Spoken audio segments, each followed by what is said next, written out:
Do you feel like you and your partner are really different from each other? And are you finding this a little bit too difficult to handle sometimes? Don't worry, it's okay. In this video, we will tell you our secrets on how to build a strong relationship even though you will feel like you're the complete opposites. Hi and welcome to our channel, Sunny Can Journey. Our channel is all about personal growth and self-care. My name is Fra. And I'm Seven. And together we are an international couple. I'm from Finland and she's from Sicily, Italy. So probably from that you can already understand that we come from really different cultures. In Finland, people are really distant from each other, and in Sicily, it's really close, the relationship. People are really social, and yeah, here in the cold Finland, we don't like people. So we are the opposite in every sense you can imagine. Our personalities are opposite. I am extrovert, he's introvert. I am very creative, artistic person, he's very realistic, and even our interests are quite the opposite. He likes sports. And we even like different movies. She Yes. likes books, I like video games, so there's not really too many things in common actually between us. we are opposites in all the No, levels you can basically imagine. everything, yeah. So, if we are this different from each other, how is it possible that we are still together? I mean, what's the thing connecting us? How come we are not broken up already? And the thing is that, first of all, our relationship is based on what we believe to be the key values of a good relationship. And for us, those are respect, trust, equality, and love. So if these four big values don't actually exist in your relationship, you might. So, if these four big key values don't exist in your relationship, the being different or having different interests, they're really a secondary problem, because any good relationship should be based on these four key things. At least if you want the relationship goes on in a healthy way. So now, once you know on top of what a good relationship should be based on, we can go straight to our secrets on how we were able to build a strong relationship despite our big differences. they are quite big. Okay, secret number 1. Be truly interested in getting to know the other and do this without judging. Yeah, that's maybe one of the most important secrets we used, because it was what we adopted exactly at the start of our relationship. When we met, it was in Greece. We were out of our comfort zones and we didn't speak well the language, and we really understood immediately that we were super different.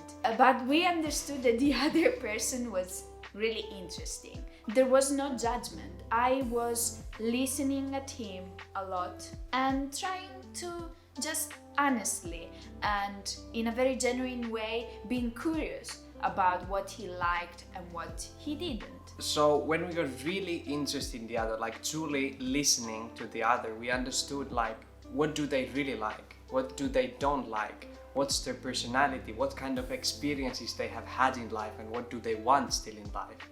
And this was really important to get to know the other truly, what kind of person he or she is. And for us this was really important step, because we knew like after only some time really deeply the person. As well, we were not even overthinking about where could this relationship go. Like, what if we don't become friends? What if we become a couple? There was no this at all. And what was clear, along with the idea that we were very different, it's that it doesn't matter how different we were. The person I have in front of me telling about what he loves, what he likes, what he actually is, it's still very interesting. Secret number 2. Don't stop the effort. Don't get lazy in the relationship. It's really like if you would be going to the gym and then you stop it for a year, you can really notice the difference from that your body will not continue to improve, it will not even continue to be the same, it will decline. And the same is with relationship. It stops growing and you can really see that not immediately that it starts to be worse, but after a long time, if you stop working, if you stop talking, it will, and this is a fact. And don't get as well too comfortable when things are going well, because even in those moments you have to make the relationship a priority. You have to have the willpower to work all the time for the other. So working for a good relationship, it's not always easy, but in the end it's always worth it. Secret number 3. Accept the conflict and all the emotions. So as mentioned before, I'm an introvert, she's an extrovert. I prefer escape the conflict than actually face it. And in relationship this doesn't really work, this approach, because disagreements and uncomfortable conversations, they are inevitable. They will happen for sure. You need to talk about what the other did wrong, what did you do wrong.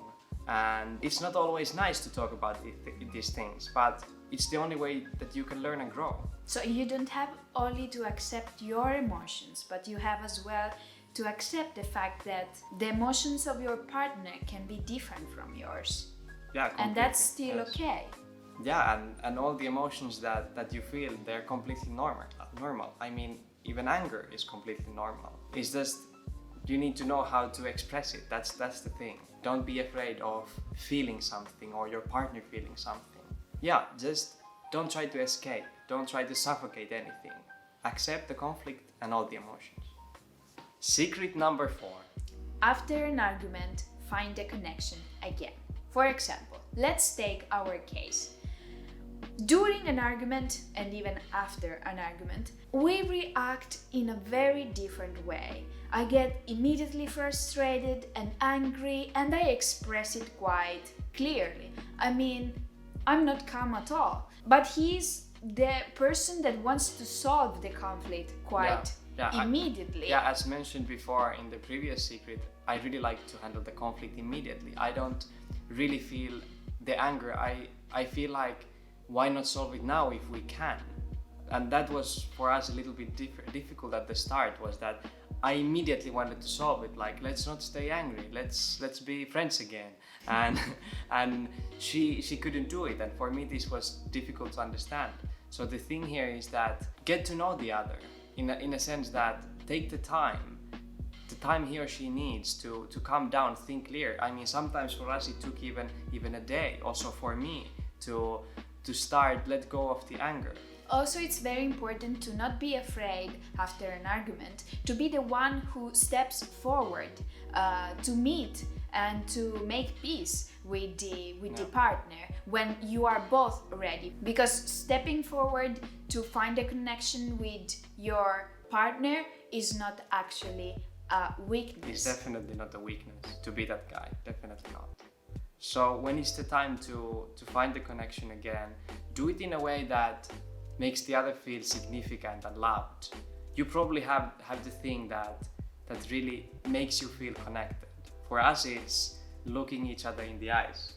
That's really our thing. It doesn't take a long time for us to let go of everything and just be us in the present moment. Every couple has their own way to find a connection again. So find yours and really use it when you need to solve things. Secret number 5. Stop thinking you as opponents and start seeing you as teammates. Stop to think of you as enemies. You are not really one against the other. You are one that can teach something to the other, while the other, that it's super different from you, can teach you things in which you are lacking at. Yeah, you're like 2 different pieces of the same puzzle. You really complete each other, and you can learn so many new things from the other. I mean, I learned so many things about arts and architecture and design, and she learned about sports a lot. Yeah, it doesn't mean that I like sports or he likes Actually, art. she likes ice hockey now. No. Yes. Exactly. That's true. Yeah.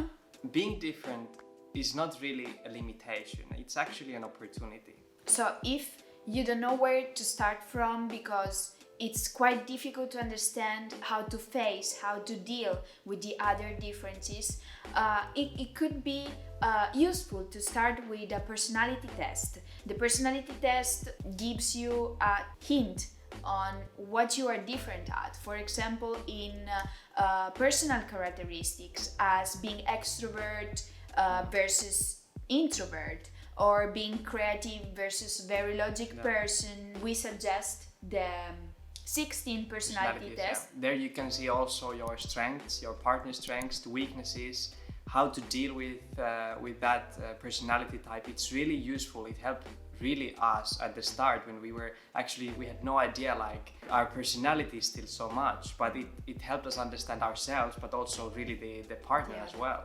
So now, if you feel to, it's your turn to share with us in the comment section below your biggest struggle that you had to handle or you are facing right now in your relationship. So if you like this video or found any value from it, or you like us, please like this video, consider subscribing to our channel, especially if you want more content like this, or personal growth or self-care. And here is Sonic Journey, Fra and Seve. Signing out. Have a nice day. Ciao. Until next time. Ciao.